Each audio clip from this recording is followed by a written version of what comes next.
ready for some football. I don't know about you. Who else could it be but your man Lou? Yeah. The LouieTeeNetwork is powered by MusicHead University. MusicHeads, classes in session. Turn me up. Enroll on YouTube now. Link is in the description. Who else could it be? With me, your man, Louie T. Welcome to Wildcard Weekend Overtime, the final game of what has been an historic Wildcard Weekend with games that have been captivating, thrilling in nature, down to the wire finishes. The last two, not so much. Two defensive, dominant performances to cap off Wildcard Weekend. Last night by the Patriots, tonight by the Houston Texans, who didn't see this one coming. I think I said yesterday that the Steelers were going to be dismantled by this Texans defense. I said Aaron Rodgers is going to get his ass torn up. And that's exactly what happened. So the outcome is no surprise. How long it took the Texans to create distance and space also was not a surprise. I was, however, surprised at how poorly C.J. Stroud played for much of this football game with the turnovers and the mistakes. That's why I don't think the Texans are capable of winning the Super Bowl this year. But that is a Super Bowl caliber defense. I told you that back in week 5. I believe it was week 5. Whenever they played the Seattle Seahawks on a Monday night, and they turned the Seahawks over, I think 4 times that night, but the offense was just so bad, and they lost. And I just remember saying, that's a championship caliber defense. That is a divisional round offense, right? Like, it's a shame. And had they been playing anybody else but the Pittsburgh Steelers, I'm not sure they win tonight. Not because the defense wasn't good enough, but because of those ridiculous turnovers by C.J. Stroud. They gave the ball away 3 times, one of them deep in their own in Steelers territory. So it would have effectively been like a punt, but that took points off the board in a very close game at the time. However, the other 2 turnovers set up the Steelers in tremendous field position, and they couldn't do anything with it. All they were able to net was a field goal on 3 turnovers. So again, that defense is like that. But you do that against your opponent next week, and I think you're seeing 2 of the better defenses left in the postseason going against one another in the New England Patriots. I don't think the Patriots are anywhere near at the level of this Texans defense. This is the best defense left in the playoffs. It's the best defense in football. So you do this against New England next week, and Drake may have some, idiotic turnovers himself, right? Both of these quarterbacks, Drake May last night and Stroud today had 3 turnovers, right? May had 2 interceptions and a fumble. So both turned it over, but Stroud's turnovers were very alarming because they were avoidable and they were nonsensical. Let's talk about this win first. We'll get to Aaron Rodgers. We'll get to Mike Tomlin. We'll get to the state of the Steelers. But let's talk about the winners. To the victors go the spoils. Let's talk about this Texans team because this was a dominant defensive performance yet again. It started off with an ominous 10-yard rush, and I was like, Jalen Warren for 10 on the first snap? What?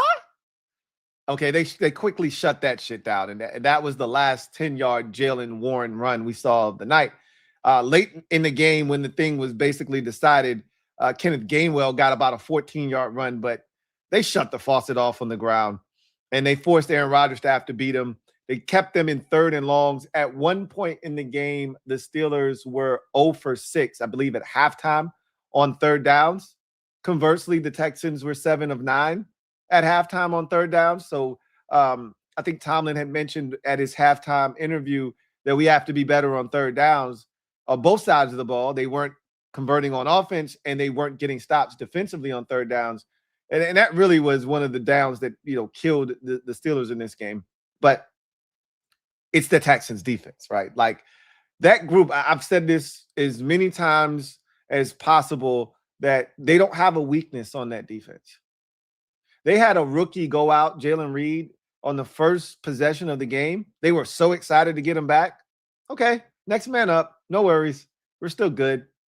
Everybody in that secondary is a dog, and they hunt, man. Kalen Bullock's with a pick 6, 5 picks in his rookie season, another 5 this year, a cribber against Aaron Rodgers in what potentially could be his last game. You've got Derek Stingley Jr., who also had a pick in the game tonight. You've got Lassiter on the other side. And I told you my favorite defensive player in the entire league, Jalen Petrie, who was a menace tonight as well. That secondary is as talented and diverse as you will find in the NFL. I don't know how they possibly keep this group together once those contracts start to hit. That's going to be a challenge for them because you can't pay everybody, but they better take advantage of it while they have it, right? I mean, they already paid Stingley. Bullock's only in his second year, but he's not a first-round pick, so you only got 2 more years of him. Petrie, I think they already paid him, if I'm not mistaken. And then you're going to have to make a decision on Lassiter, who is also in the second year of his deal. So him and Bullocks will be up at the same time. Got to figure some things out. Boy, I think Danielle Hunter's deal is up after this year. If I'm the Texans, I want Danielle Hunter back, right? Like, we got to figure out a way, even if it's a 1-year deal for $30 million, whatever that looks like, we got to have Danielle Hunter back for 1 more year. This guy is an animal. Speaking of animals, Will Anderson off the other side. Are you kidding me?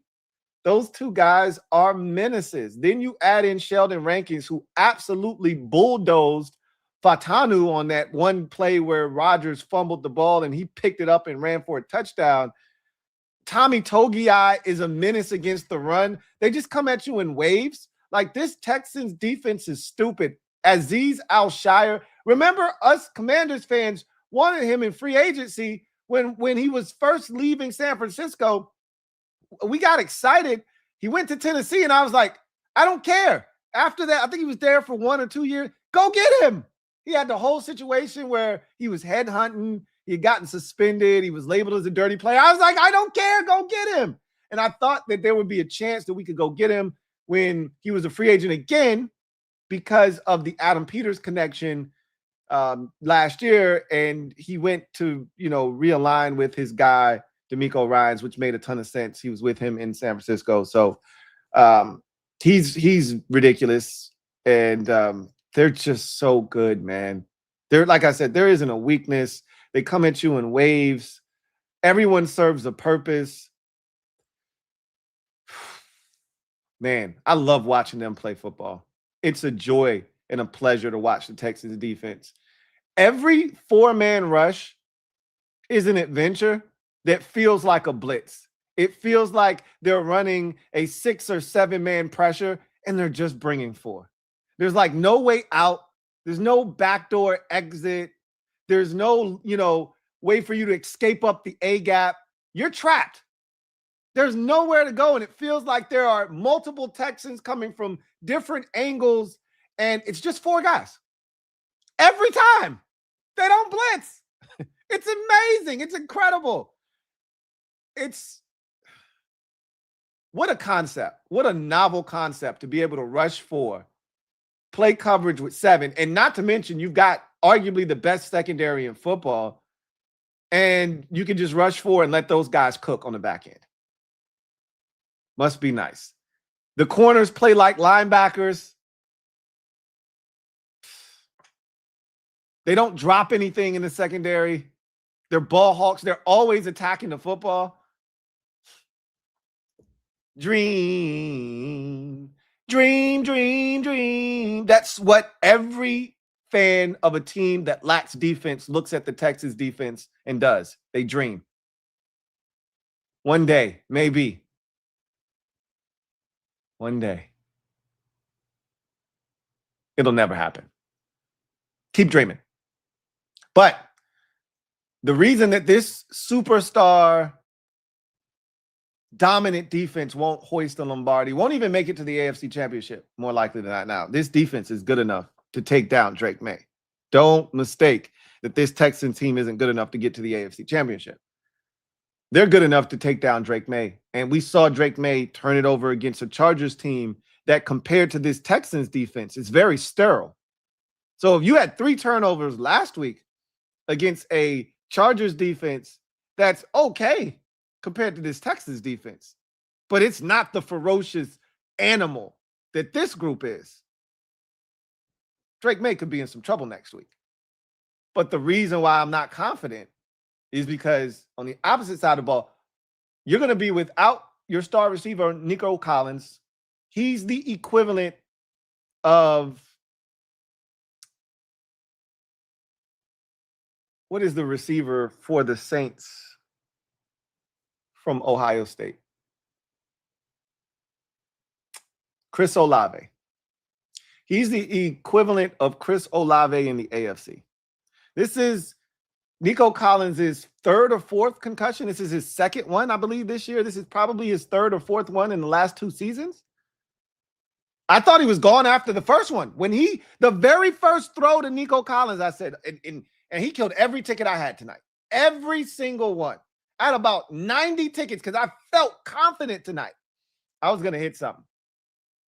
And he was plastered all over these tickets. And I left him off the last couple that I put in, but the Rodgers fumble pretty much destroyed any competitiveness in this game.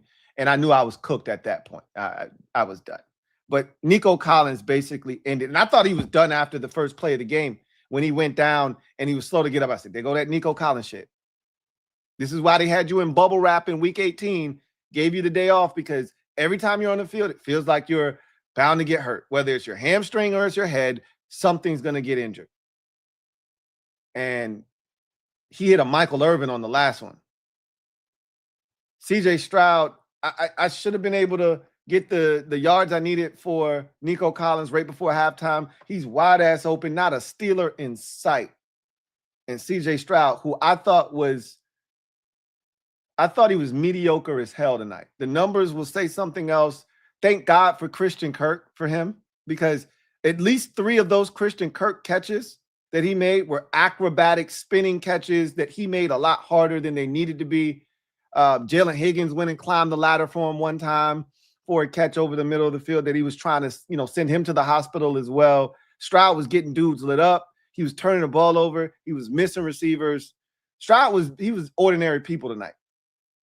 And I worry about him in the postseason because his lack of mobility, and after he got lit up by Denver and concussed and missed about 6 weeks of ball, he definitely doesn't want to run now. It was like pulling teeth to get him to run before, right? We didn't even know he could run until his last game of his collegiate career against Georgia. That's what got him drafted 2nd overall. Is he finally used his legs and showed he could throw on the move and be mobile. And we was like, oh, shit, where's this been this entire time? He's like, you didn't know I could do that, did you? He's like, hell no. He was like, well, now you know. So stop all this bullshit and draft me at the top of this draft. It was good enough to get him 2nd overall, but he don't want to run. And that pick he threw is exactly the shit that happens when you don't want to run. Got happy feet. He's jumping around. If you don't take the hell off and run, bro, dude, what the hell are you doing?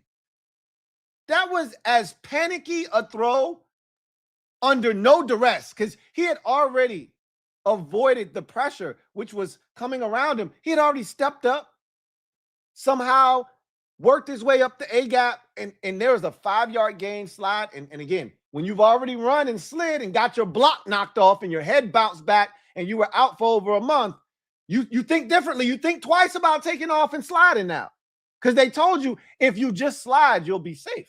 This is why when everybody tells, oh, Jaden Davis better learn how to slide. Bullshit. More quarterbacks get their shit knocked off sliding than diving head first.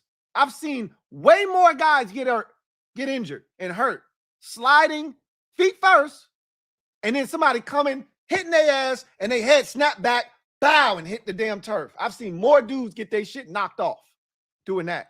That's what happened to CJ. He don't want to run no more. He don't want to run no more. So instead of him running, now he got happy feet jumping in the air, and he throws some bullshit cockamamie throw behind his receiver, intercepted down in the red zone. The 2 fumbles were just egregious, bro. The flea flicker, it was kind of disjointed and funky from the jump. I think Woody Marks sold it too well, right? Like at some point, hey, Woody, you got to give it back, bro. At some point. All right, Woody, you sold it enough. Toss the bitch back to CJ. And then it was a funky toss. And then the extra tackle got beat. And so that one, I'll cut him some slack. I would like him to feel that rusher, though, and know that I don't have time. And CJ Stroud doesn't have the quickest windup. He's got a quick release. When he gets it here, but that shit is Byron Leftwich-esque when it's down here. His shit got to come all the way up like that. And it's not Byron Leftwich's. Let me stop. That's an exaggeration. Nothing is as bad as Byron Leftwich's windup. Let me stop. But it's not quick. And I wish he could have just felt that. But the second one was just brutal. Like, bro, what the are you doing now? Now you playing with me. Now you playing in my face. Because this shit is a disgrace. Now you playing. The second fumble and the pick was just like, oh, you trying to lose the game. You want to lose. You want to go home. You don't want to win today. You won a playoff game every year of your career, but you ain't trying to win this year. That's what you're trying. That's what you're trying to tell me. You don't want to win this year. Because you're doing some real bullshit. Defense is just suffocating. And you trying to have them in a one-score game behind your bullshit. But he got it together after the interception. He got it together. The big completion, I think, to Christian Kirk, who just had a phenomenal night. As we found out later on, it was a career night for Christian Kirk. I think he had 144 yards receiving. He was spectacular. And they had to wait. They had to wait a while for Christian Kirk. I think he missed the first maybe 7 or 8 games of the season, nursing an injury. So they had to wait a while for him. But tonight was the big payback. It was well worth the wait because he hadn't done this all season. He hadn't had one of these games all year. But he saved the best. Not necessarily for last because they play again next week. But he saved the best for the postseason. That's for damn sure. And I don't know what they would have done without Christian Kirk. He had the diving catch early in the game to flip the field position on a ball that, again, was not great from Christian Kirk, not great from CJ Stroud. Excellent catch, however. He had a third down catch where, or I think it was a third down catch where Stroud rolls out half roll to his left and it's kind of thrown to the inside. He's got to backpedal and catch it, but he catches it, secures it. The touchdown, it was similar, right, on a half roll, a little boot to the right, which should have been a much more accurate throw. Stroud throws it back to the inside, leading him towards the defender that's trailing on the play, but he's able to break that tackle, turn and dive for the end zone and get the touchdown. Again, another bad throw from CJ Stroud. Christian Kirk made him right. That's what you want your receivers to do. Make your damn quarterback right. It ain't going to be perfect every time. Make him right. And Christian Kirk made him right more times than not tonight. And he was spectacular. He was spectacular. Higgins, I really like that kid. I like him more now than I did coming out. I wasn't the biggest Jaden Higgins fan. I would have taken him in a heartbeat. Him and his teammate, Jalen Noel, coming out of Iowa State. But I wasn't the biggest fan. Man, as the more and more I watch this kid, the more and more I find myself saying, damn, he's really good. I really like him. And they did all of this basically tonight without any real contributions from their top 2 pass catchers. Nico Collins really didn't get a chance to get off because CJ Stroud was off. Missed him open right before the half that could have been potentially a touchdown. Stroud put it to him, gave it, threw him passes in traffic, got him lit up a couple of times, including both times when he left the field. And the second time, obviously, he didn't come back, hitting his head. Like, that was Michael Irvin-esque, jamming his head into the turf.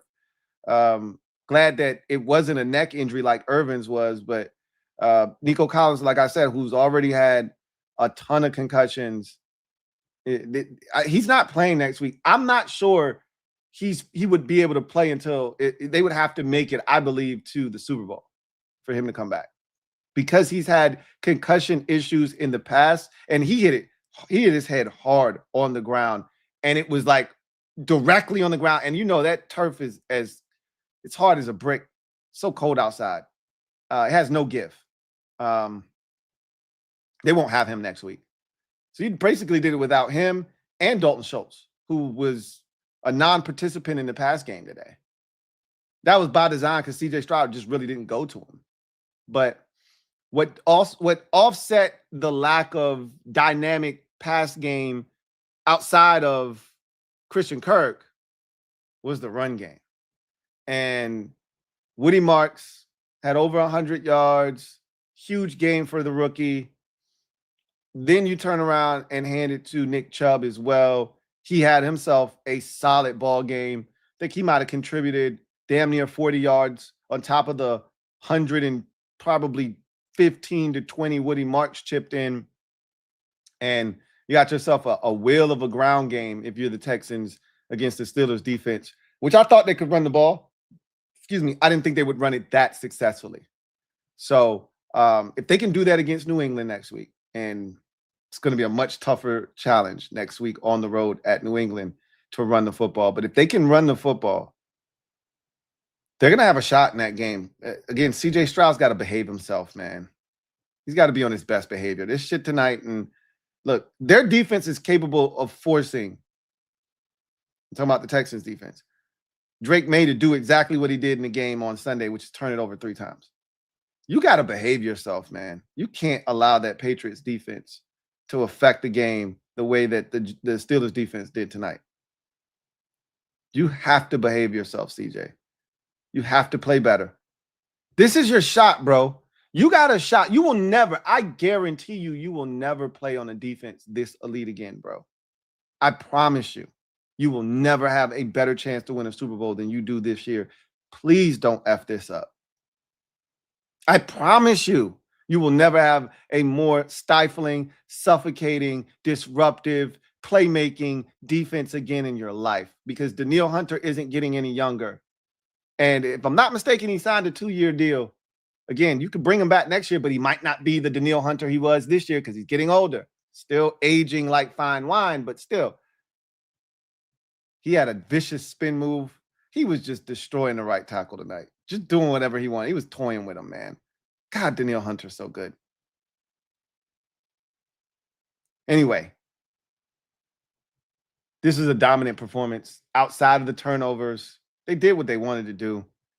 2 scoring touchdowns by the defense? Are you kidding me?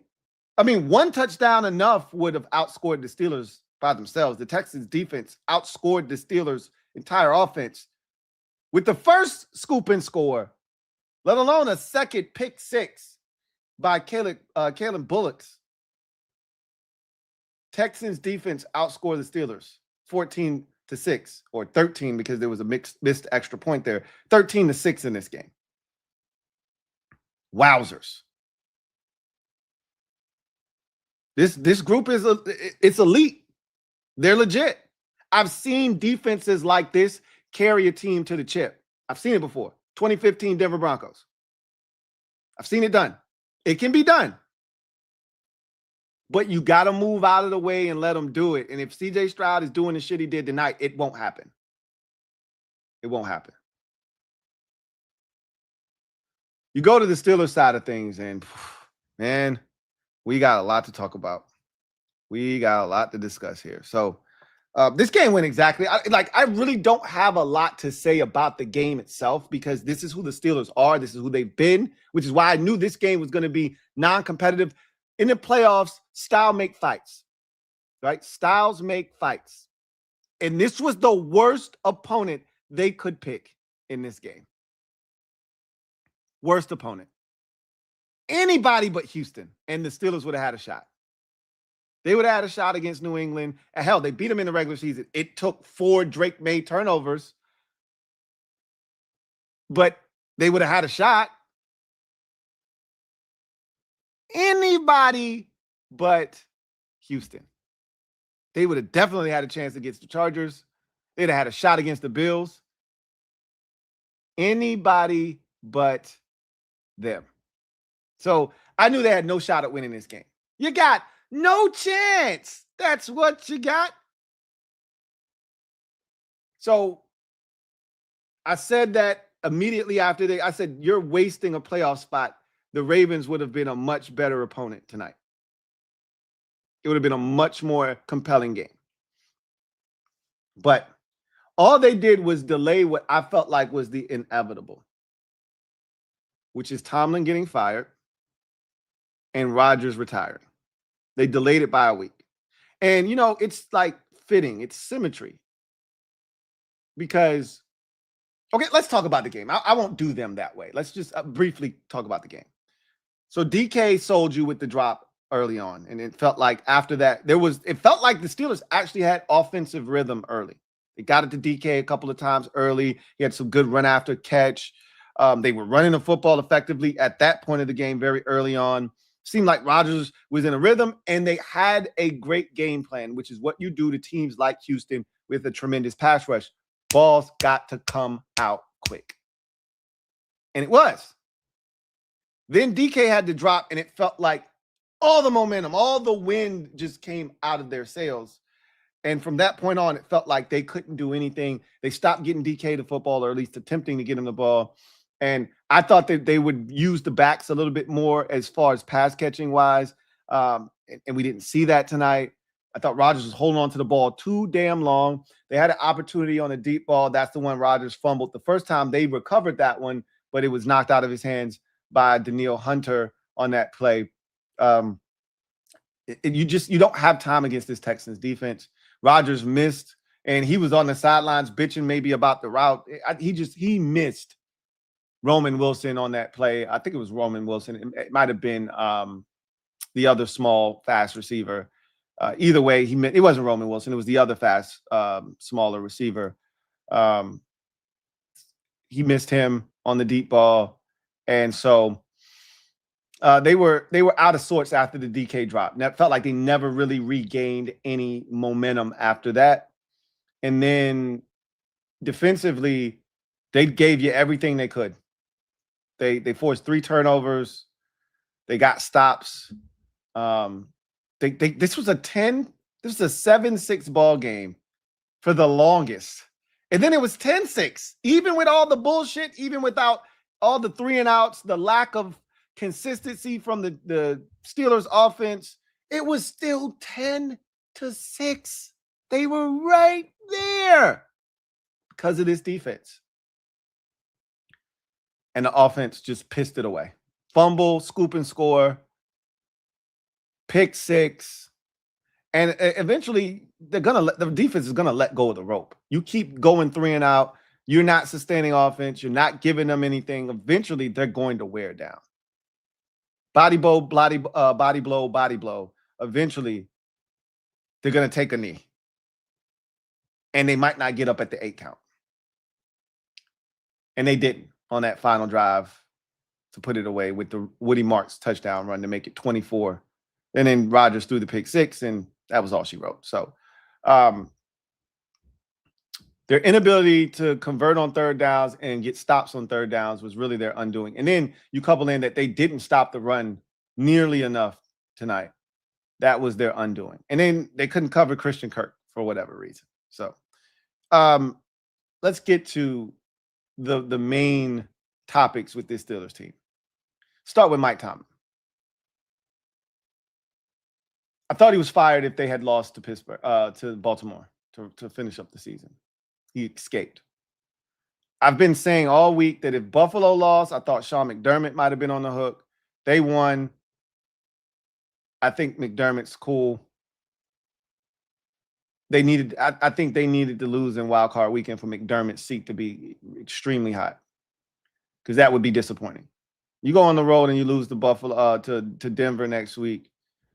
That's the number 1 seed. That feels different than losing to Jacksonville. But Tomlin, there was no shot they were winning this game. And had this been a close game, maybe we have a different conversation. But I knew it wasn't going to be close. I didn't expect 30-6 now. I knew it wasn't going to be competitive because they weren't going to be able to score on this Texans defense consistently. So in my mind, I was thinking something like 20-6, 2010, 23-13, something like that, right? Where it just never felt close, never felt threatened by the Steelers offense and their ability to score on this Texans defense. But it got away from them there at the end, right? So the score is ugly. You were never really in this game from an offensive standpoint. This is 7 straight postseason losses now for Tomlin. At this point, no, I don't feel like anything is going to change. So I think it's time. And I still think Tomlin's a good coach, although he does have his faults, right? He's not a perfect coach by any stretch of the imagination, but you'd be hard-pressed to find 32 coaches better than Mike Tomlin if he wants to coach. So the question is, does he want to? Does he want to coach for another organization, or is he just want to be a Steelers coach? And if it doesn't work out there, he's done. And again, he's an orator, right? Anything that comes out of this man's mouth is gold when he speaks.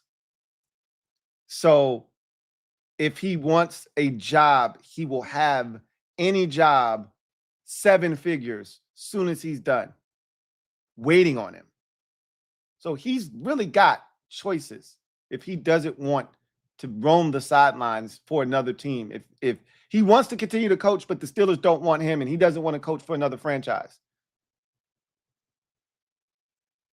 television awaits. If he wants to continue to coach and the Steelers don't want him, there are 8 jobs available. I think there's 8. The Steelers would be 9, and there will be 8 teams that are interested of the 9. Again, I'm not sitting here. He's not Harbaugh to me in terms of, him being able to come in and change the fortunes of your franchise. He's not Harbaugh to me. But he's a really good coach. I think he's done. I think this is it for him. I think the Steelers thing has run its course with Mike Tomlin. You're stuck on the hamster wheel. You're running in circles. They got you running in circles. Dum, dum, dum. Going round and round you go. You're going in circles with Tomlin, man. You're going nowhere. Is what you're doing. So at this point, I think it's time for them to just part ways. And I think they will. I think they will. And if you're the Steelers, you don't want to drag your feet on this. A lot of good candidates out there trying to figure out what's their next move. You got Mike McDaniel out there. You got some other guys that are starting to interview for jobs. You best get out there in the fray. Figure out what's what if you're going to go ahead and move on from Mike Tomlin. Don't delay this. Don't procrastinate. If you're going to bring him back, you got to go. I mean, this has been the issue, I think, with Mike Tomlin. He hasn't been the same coach since Ben Roethlisberger got old and then ultimately had to retire. He hasn't been able. They haven't been able to find him a quarterback. They haven't been able to find him a quarterback. Speaking of quarterback, Aaron Rodgers. This feels like the end, but I've already told you this numerous times. This goes back to 3 years ago when he was in Green Bay and he walked off the field with his arms around Randall Cobb and they did the dramatic, "Is this the final time we will see Aaron Rodgers on a football field?" I'm like, oh, shut up. He's coming back. He's milking this shit. Of course, he knows the cameras are on. I'm going to put my arm around Randall Cobb and walk off the field for the last time as a Packer at Lambeau Field. Get your shots. Take your pictures. He was always coming back. That one didn't move me. You knew he wasn't retiring after how things went with the Jets. And this one felt like this season went well enough, but it also was a reminder to him, man, you old as shit, bro. And you can't do the things you used to be able to do. Is Aaron Rodgers still better than a third of the starting quarterbacks in the NFL? Yes. Yes, he is. Absolutely. Just like Tom Brady. I feel like there is a direct parallel to Tom Brady when he decided to retire. Except Brady wasn't all dramatic with it. We woke up one day, Tom Brady was walking on a beach, and he just pulled out his phone and was like, yo, I'm done, bro. I had a run. It's over. And that was it. Rodgers is going to drag this thing out. I don't know if I'm going to play. And he's going to go on Pat McAfee, and he's going to give clues that he might be retiring, but he hasn't made up his mind yet. And then he'll be at some retreat, and he's going to drag this shit. But I'll tell you this. Brady got his ass whooped in Wildcard Weekend on a Monday against Dallas, and that was it. And he knew it was it. A home playoff game. Dallas came in there, waxed him, beat him up, lost 31-14, and Brady was like, yeah, this shit's over. Aaron Rodgers at home gets waxed by great defense, 30-6. Shit is over. Feels like Brady to me. On a Monday night, Wildcard Weekend, just like Brady. Shit feels like it's over. Just let it be over, bro. I don't need you going back to Pittsburgh. It's not going to change anything. You're not going to magically be good enough to win a Super Bowl next year. It ain't happening. Tomlin goes, Rodgers goes, and I think that's how it should be. If he ultimately decides to hang it up, what a career we witnessed. And we got to witness, most of us got to witness every bit of it. He was my GOAT for a very long time, was Rodgers. The things he could do on a football field at his peak of his superpowers was unmatched in the NFL. Unmatched. I think it's time, though. I think it's time. He can still play, just like Brady could still play when he retired. But you know, when you know, you know. When you know, you know. Feel like he knows. This is it. We'll see what he decides to do. Calvin Austin, that was the name of the damn receiver that he threw the deep ball to. That I think he overthrew him. But ultimately, we'll see what the Steelers decide to do with Tomlin. I don't think Tomlin's going to quit. I don't think that's what's going to happen. I think they would have to say, hey, Mike, I think it's time. And Mike would go, all right, bet. But it's not going to be Tomlin saying, I'm done. I'm out. So we'll see what happens. Anyway, seems like a fitting end to the Tomlin and Rodgers era. It does. Because they had no business being in the playoffs. They really didn't. They really didn't. They didn't stand a chance. And then the draw of the Texans, yikes.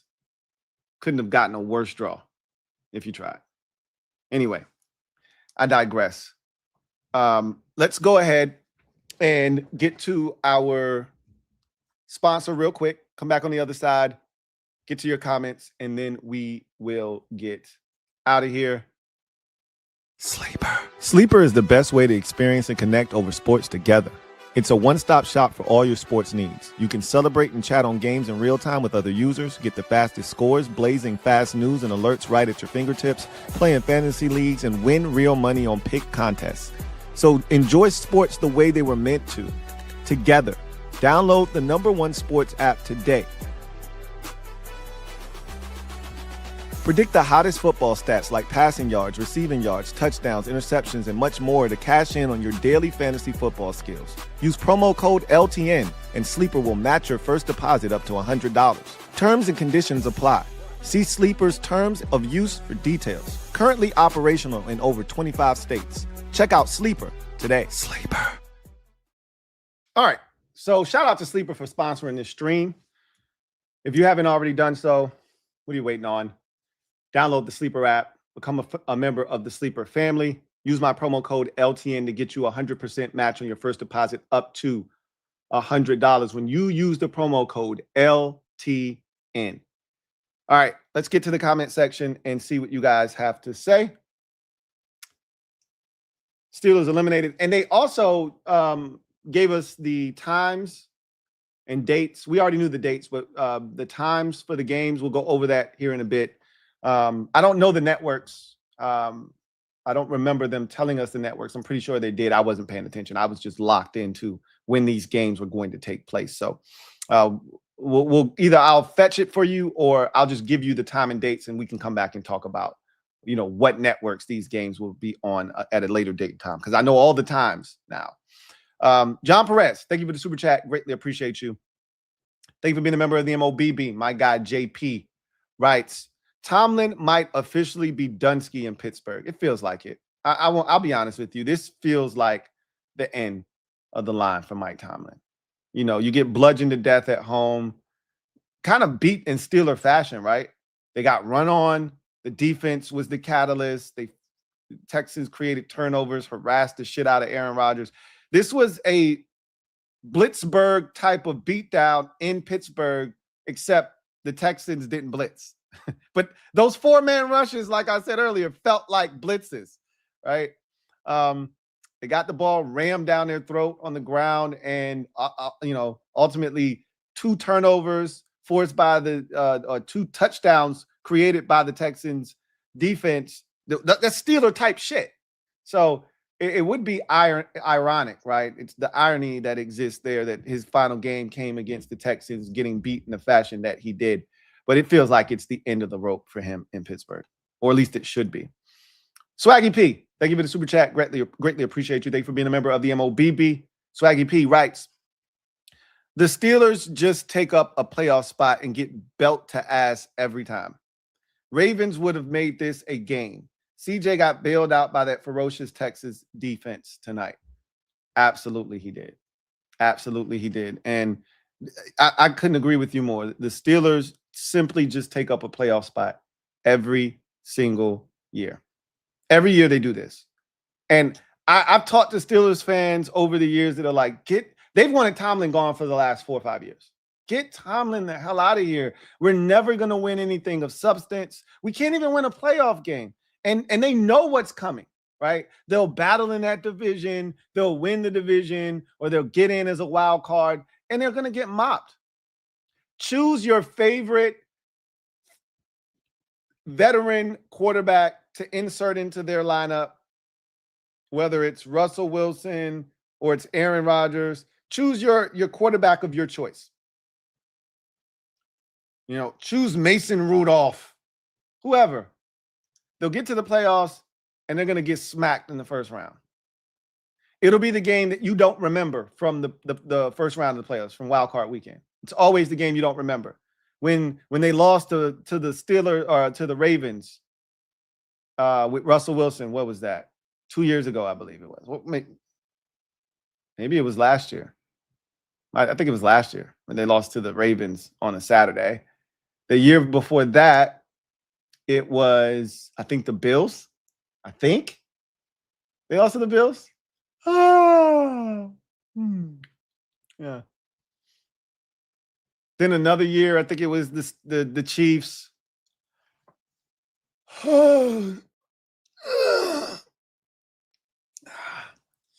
Yeah, I lose track of these things. They're just here passing through, man. Every year.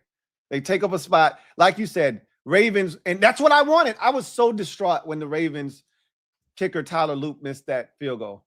I was so distraught because I knew this is what was coming. I did not want to see the Steelers in the playoffs, especially against the Texans. And we already knew that the last game, that was the last game of the regular season, game 272. We already knew that the winner of that game was playing the Texans. They were hosting the Texans. No one wanted to see that. I didn't want that for Aaron Rodgers. I didn't want that for him.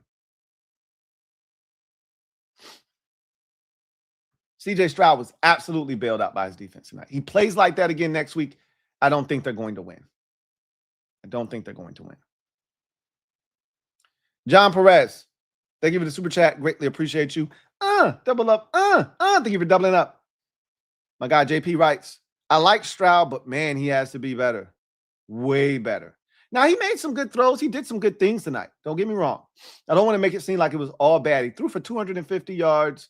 He overcame those mistakes. He could have hung his head, right? He could have allowed his poor play in the first 3 quarters to doom him. And he came out and he kept firing, and he kept finding Christian Kirk. And thank God for the defense in the run game tonight. Thank God for those 2 things. And he was able to right the ship, man. But he's got to be better, to your point. Like, this right here isn't good enough moving forward. It's this performance, this effort, it isn't good enough. Hawks Command, been a member for 31 months. Who writes, CJ's so much better when he runs. I've been saying this about him, Justin Herbert, and Drake May is another guy. Like, it's well documented that these quarterbacks who are mobile but don't really like to run are so much more effective when the threat of the run is there. And CJ has shown us that he's capable. But I know why he doesn't want to run. He's got trauma, man. You get your block knocked off like he did against Denver and have to miss the amount of time with a concussion that he had to miss, and it changes things. It changes your perspective on running. Hey, man, are those 5 yards really worth it? Nah, I'm good.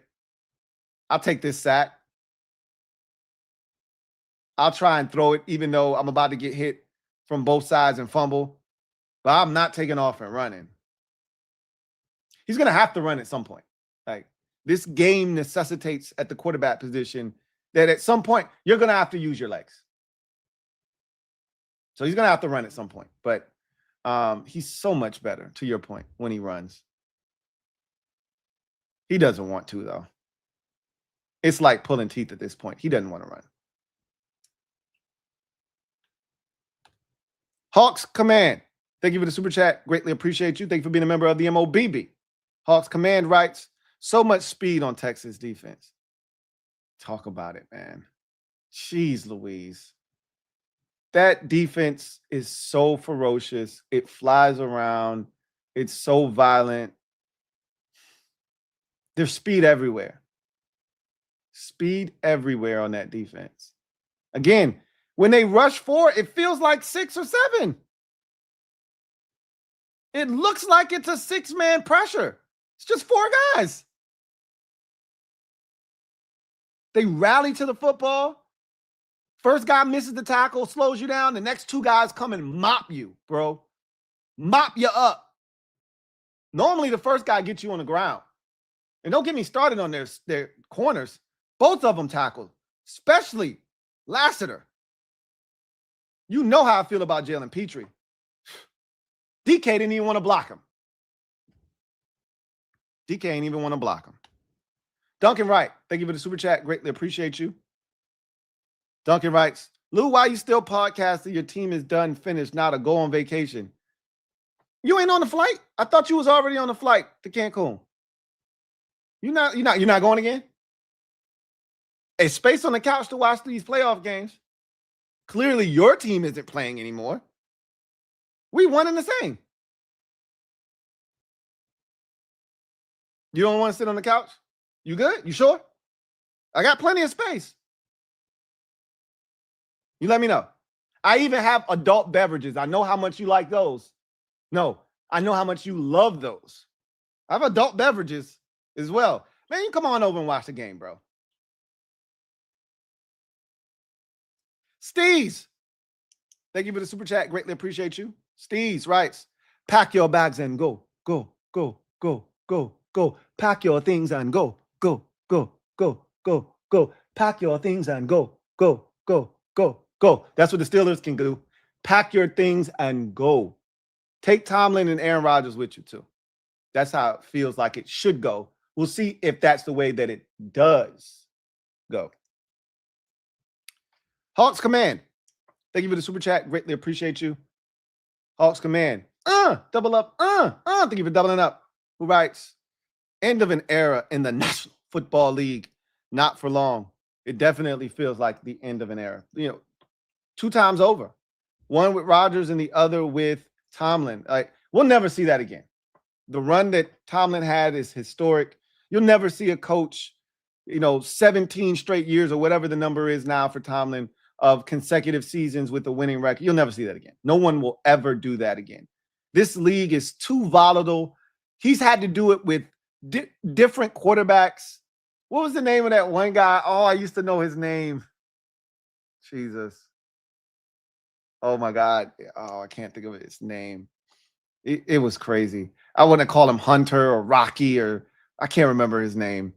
But Tomlin's had to do it with some of the craziest quarterback combinations, and he always found a way to get it done.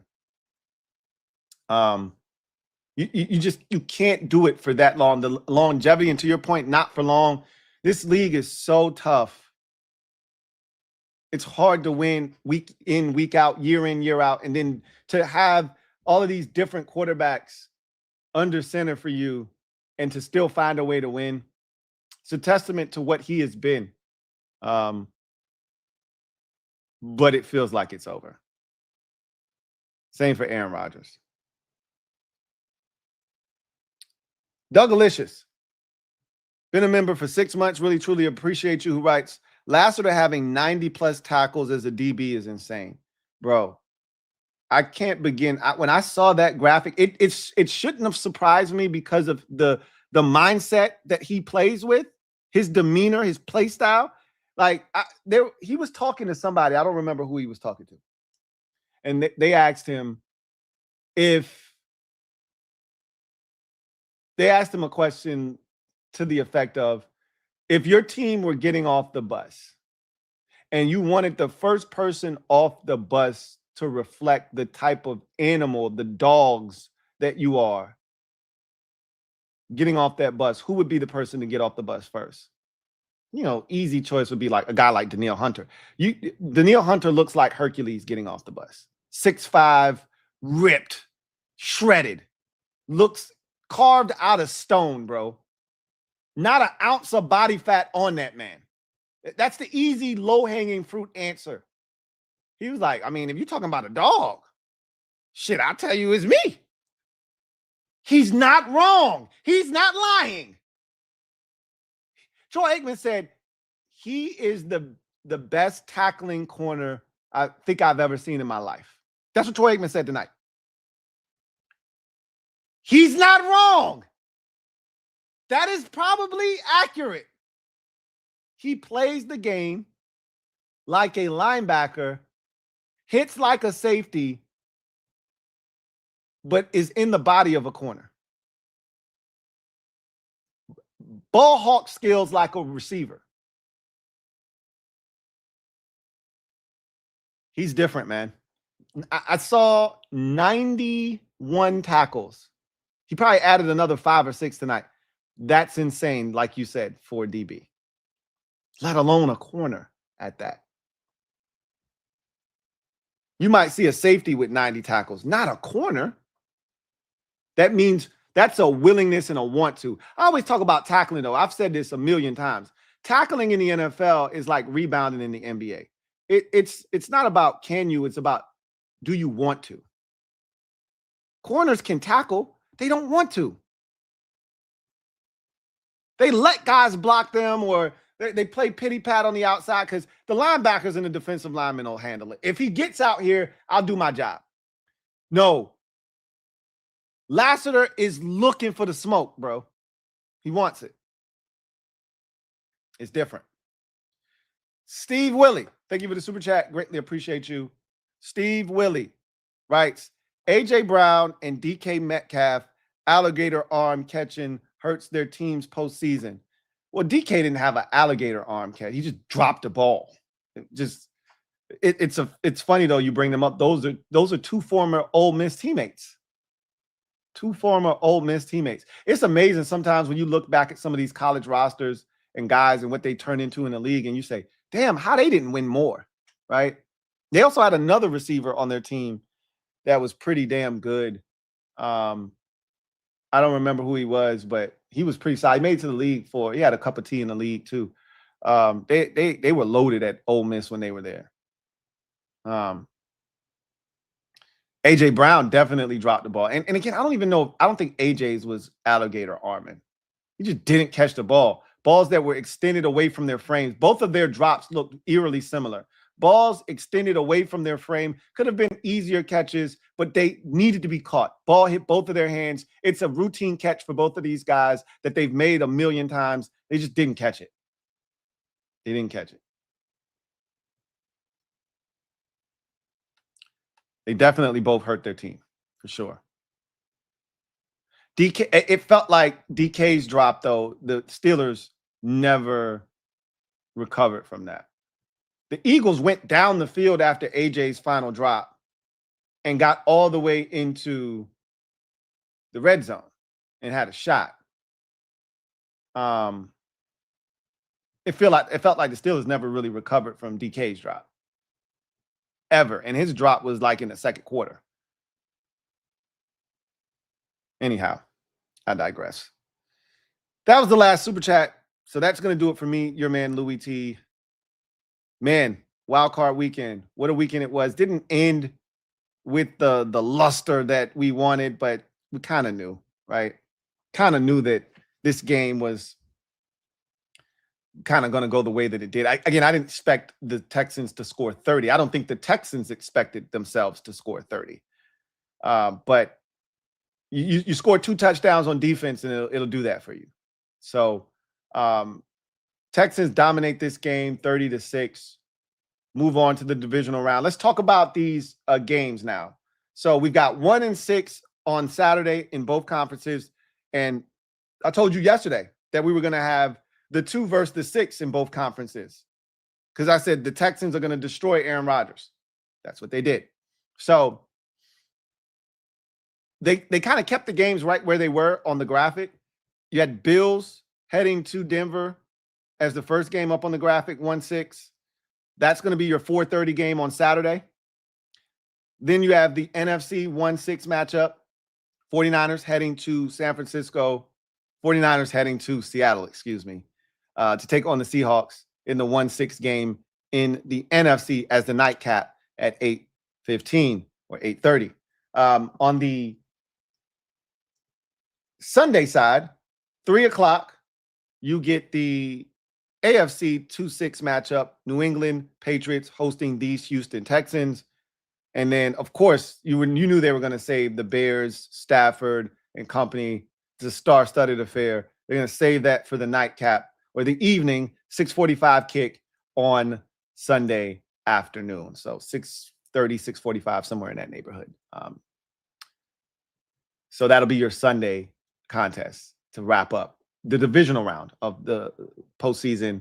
And I don't know the networks. I'll have to go back and actually look and see where these games will be played. My guess is that the first game of the weekend will probably be ESPN. The nightcap will probably be Fox on Saturday night. I'm guessing Seattle, and that'll be Tom Brady and Kevin Burkhardt. I think Troy and Joe Buck will be doing that Broncos-Bills game to kick off divisional round. I think the CBS team will get the Patriots and Texans on Sunday at 3. And then I think you're going to get the Sunday night crew of Tirico and Collinsworth on the 6:45 game on Rams and Bears. That's my guess. I could be wrong about that, but that's what it feels like. If I had to take a stab at it, that's how I think it's going to line up. We'll see. Anyway, I digress. Hawks Command, thank you for the super chat. Greatly appreciate you. Double up. Thank you for doubling up. No, not Charlie Batch. Not Charlie Batch. It was a younger white quarterback that came in. He had a funky nickname. It was like, don't make me look it up. I was hoping somebody would just get it, but I don't remember what. But I used to make jokes about it. because Tomlin won with that guy too, right? I think he won like 2 games with this dude. It was a weird, funky nickname, like Gunner or Hunter, right? Or Bear. It was some stupid ass nickname, but he was ass. But in typical Tomlin fashion, he found a way to win a couple games with him, right? Like, yeah, I don't remember his name though. He was very forgettable. But that's just, I mean, it's just a testament to Mike Tomlin and what he's been. Duck, that's his name. Thank you, Sheree. Duck Hodges. Duck Hodges. Yes. Duck Hodges. That's the quarterback I was trying to think of. Duck mother effing Hodges. Yes. Tomlin even won games with a guy named Duck at quarterback. You got to give Tomlin his credit, man. Yep. It didn't go well after Big Ben retired. Like, that's pretty much the height of his career was when he first took over with a loaded roster full of veterans and Big Ben still playing at a very high level. When he had the killer bees, they should have won more then, but they didn't. And then once that dissipated and Ben started to have the injuries and his body started to break down, that was basically the beginning of the end for Mike Tomlin. Now, he still won because winners are going to win. But you get to the postseason and you got to be at your best and you got to be elite. And the Steelers were never elite. They're good enough to get you to the postseason. They're not good enough to beat teams that are actually postseason caliber. So they haven't won in almost a decade in the postseason. That's why it feels like it's time for a change. Thank you for that, Sheree. Duck Hodges. That's the name I was looking for. Duck Hodges. Anyhow, don't quote me on those games in terms of who's hosting what. I took a stab at it. You probably should go look that up for yourself. I'll have to go and track those things down. But yeah, Texans dominate the game. Move on to the divisional round where they'll be traveling to Foxborough to take on the New England Patriots. 30-6 is the final score. For the Steelers, this game felt like it was over before it even started, but the real story now is off the field with the head coach and the quarterback. Was that the last time we'll see Mike Tomlin patrolling the sidelines for the Pittsburgh Steelers? And was that the last time we will see Aaron Rodgers grace an NFL field as a starting quarterback in this league? Only time will tell. We will see. But until next time, I'm your man, Louie T, signing off. You guys, have a good one. Take care. God bless. What a wild card weekend. Good night.